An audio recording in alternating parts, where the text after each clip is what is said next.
about what is the role of the Holy Spirit in my life.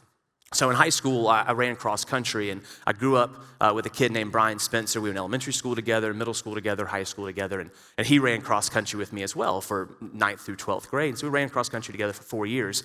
The major difference in Brian and I is that Brian was blind. Now think about running cross country blind. Cross country is not around a track. It's not a rubber circle where it's kind of safe to probably run with your eyes closed. Cross country is on back trails, and you're jumping over creeks, and you're jumping over rocks, and you're having to avoid stumps and roots and pitfalls and all of those things, and you're twisting and you're turning back in the woods.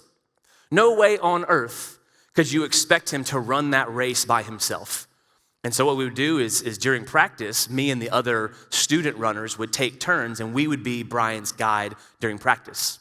And so he would stand alongside us, and he would grab right here behind our biceps, and he would hold on to us. And as we started to rise up on a trail, he could feel us rise up. If we started to go downhill on a trail, he could feel us go down.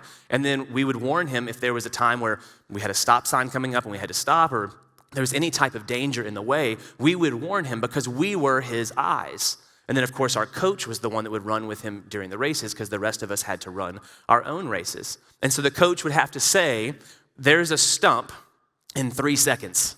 3, 2, 1, jump. The amount of faith that it takes to be able to hold on to that arm as Brian and make that jump when you don't know that it's there, that's what true faith looks like. But that's the role of the Holy Spirit. And this beautiful thing happened at the end of Brian's senior year. He was always trying to break a 30-minute 5K. And if you're a runner, maybe that doesn't sound very fast. Try doing it with your eyes closed. And so he ran for 4 years in his last race, our region meet, my senior year. He's holding on to my coach, and my coach is pretty much dragging him.